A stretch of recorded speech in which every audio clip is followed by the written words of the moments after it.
Good morning all of you. Today I will teach you Hindi नई तरफ chapter 9 Andher Nagari चौपट राजा। इस पाठ का परिचय। प्रस्तुत पाठ को एक नाटक के रूप में दिखाया गया है जिसमें लालच का परिणाम दिखाया गया है। गुरु के समझाने पर भी उसका एक लालची शिष्य मूर्खों के देश में ठहर जाता है और उसे उसका परिणाम भी भुगतना पड़ता है। समय पर गुरुजी के द्वारा उसे बचा लिया जाता है। अब पहला अंक इसको नाटक के रूप में दिखाया गया तो पहला अंक शहर का बाहरी प्रांत। ओके, महात्मा जी दो चेले गाते चले आ रहे हैं। मैं बच्चा नारायण दास, ये तो कुछ अद्भुत दिखाई पड़ता है, कुछ भिक्षा मिले तो ठाकुर जी को भोग लगे। नारायण दास कहता है गुरुजी, नगर तो नारायण के आशय से बहुत ही सुंदर है, पर भिक्षा सुंदर मिले तो बड़ा आनंद आ जाए। महंत जी, बच्चा गोवर्धन दास तू पश्चिम की ओर जा और नारायण दास तू पूरब की ओर जा, देखो जो कुछ सीधा मिले शालिग्राम जी के नाम हो सिद्ध हो। गोवर्धन दास जाता है। गुरुजी, मैं अभी जाकर बहुत सी भिक्षा लाता हूँ, यहाँ के लोग तो बड़े मालदार दिखाई पड़ते हैं, आप कुछ चिंता मत कीजिए। महंत कहता बच्चा देखना लोभ मत करना, है ना। इसके बाद अभी दूसरा अंक बाजार का। काशीराम, चने जोर गरम, जो चने जोर गरम बेचने वाला है वो अपने चनों को गा गा कर बेचता है। और जब नारंगी वाला वो भी नारंगी ले लो नारंगी ले लो, सभी हलवाई जलेबियाँ गर्मा गर्म सभी अपनी चीज वस्तुओं को गा गा कर बेचते हैं।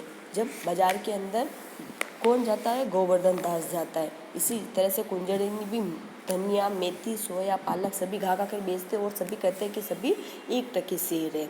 ओके, मेवा वाला भी इसी तरह से लो सब मेवा टके सेर, जात वाला भी सभी चीज़ें ले लो टके सेर। इस तरह से सभी अपनी चीज़ों को गा कर बेचते हैं और लास्ट में कहते हैं एक टके सेर, यानी उनका मूल्य 1 टका सेर है। गोवर्धन दास, क्यों भाई बनिए, आटा कितना सेर? टके सेर। चावल टके सेर, घी टके सेर, सब कुछ टके सेर। हाँ महाराज, क्या झूठ बोल रहा है ना। अब कुंजड़िनी के पास जाके कहता है कि भाजी क्या भाव दी? कुंजड़िनी यानी जो सब्जी बेचने वाली होती है वो, सब भाजी क्या भाव दी? तो उसने कहा बाबा जी टके सेर, लौकी आलू कुछ भी ले लो सभी टके सेर है। गोवर्धन दास उसके बाद हलवाई के पास जाता है और उसे भी पूछता है भी भाई जलेबी लड्डू क्या भाव दिए? तो उसने बोला टके सेर, है ना। तो इसके बाद गोवर्धन दास ने उस हलवाई से पूछा कि इस नगरी का नाम क्या है? तो उसने कहा अंधेर नगरी। और यहाँ का राजा क्या है? कौन है? चौपट राजा। गोवर्धन दास, अरे वाह वाह, अंधेर नगरी चौपट राजा, टके सेर भाजी टके सेर खाजा। इस तरह से गाते हुए वो आगे बढ़ता है। भाई लो बाबा जी, कुछ लेना देना हो तो ले लो। गोवर्धन दास बोलता है बच्चा मांग कर 7 पैसे लाया हूँ, 3.5 सेर मिठाई दे दे, है ना। अब तीसरा अंक स्थान कौन सा? जंगल का, जहाँ पे दोनों चेले नारायण दास और गोवर्धन दास मिलते हैं अपने गुरु जी से। ओके, महंत जी कहते हैं बच्चा गोवर्धन दास कहे क्या भिक्षा लाया? घटी तो भारी मालूम पड़ती है ना। घट तो गुरुजी बड़ा माल लाया हूँ, 3.5 सेर मिठाई है, देखूँ बच्चा।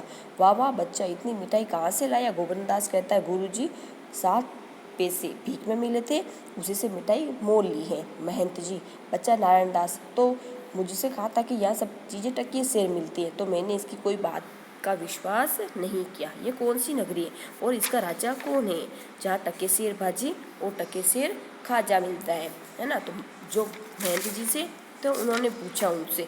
तो इसके बाद ये पूरी कहानी में ये होता है कि जो उसका नारायण दास होता है, गोवर्धन दास, नारायण दास तो गुरुजी के साथ चला जाता है और जो गोवर्धन दास होता है उसको राजा द्वारा फांसी दे दी जाती है और अंत में उसे गुरुजी महंत जी अपने चेले नारायण दास के साथ उसे बचाने के लिए आते हैं, है ना। अरे बच्चा गोवर्धन दास, तेरी क्या दशा है?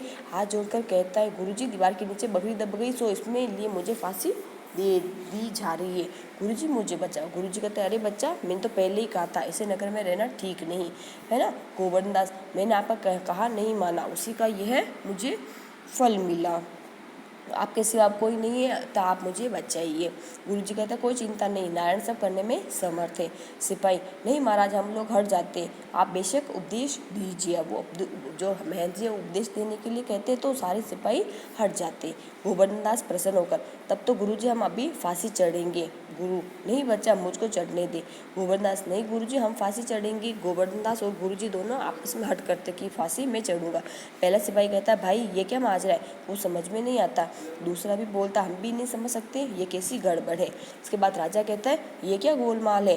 पहला सिपाही बोलता है महाराज चेला कहता है कि मैं फांसी चढ़ूंगा। गुरु कहता मैं चढ़ूँगा, कुछ मालूम नहीं होता है कि क्या बात है। राजा, बाबा जी बोलो काहे को आप फांसी चढ़ते हो। गुरुजी कहते हैं कि इस समय ऐसी साइट है जो मरेगा सीधा बैकुंठ यानी स्वर्ग को जाएगा। मंत्री कहता तब तो हम फांसी चढ़ेंगे। गोवर्धनदास कहता नहीं नहीं, हमें हुक्म दीजिए, हम फांसी चढ़ेंगे। कोतवाल कहता नहीं, हम लटकेंगे, हमारे सबब ही तो दीवार गिरी थी। राजा कहता चुप रहो सब लोग, राजा के आगे और कौन बैकुंठ जा सकता है, यानी राजा के होते हुए दूसरा स्वर्ग में कौन जाएगा, हमको फांसी चढ़ाओ जल्दी जल्दी। ओके, अब गुरुजी राजा को सिपाही फांसी के तख्ते पर चढ़ा देते हैं, है ना। तो इस तरह से गुरुजी ने अपने चेले गोवर्धनदास की जान बचाई। इस पाठ से हमने क्या सीखा कि मूर्खता कष्टों की जननी है और हमें गुरु की दी गई सीख का भी पालन करना चाहिए।